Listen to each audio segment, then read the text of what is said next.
नमस्कार प्रेक्षकांनो, लग्नानंतर होईलच प्रेम मालिकेच्या आजच्या प्रोमोमध्ये पार्थ आणि काव्या गुढीपाडव्याच्या निमित्ताने छानपैकी तयार झालेले आहेत.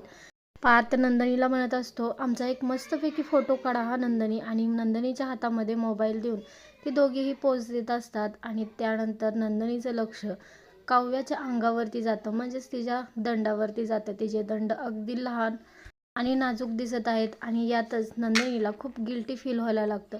नंदिनी इथे शाल पांघरून बसते आणि त्यानंतर जीवा विचारत असतो, नंदिनी तू शाल का पांघरली आहेस? आणि त्यावरती नंदिनीचं उत्तर असं असतं की तिला थंडी वाजते, त्यामुळे ती शाल पांघरलेली आहे.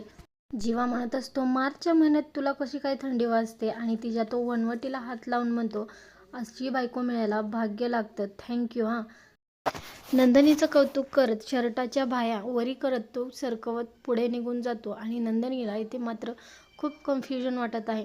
आरशासमोर उभा राहून जीवा डोकं विचारत असतो आणि नंदिनी इथे विचार करते, काल तर जीवा नशिबाला दोष देत होते आणि आज जीवा म्हणतायत की अशी बायको मिळायला भाग्यवान लागतं. नेमकं मी ह्या जीवाच्या प्रेमाला समजू काय? आणि ते खूप मोठा गैरसमज नंदिनी आणि जीवामध्ये होणार आहे.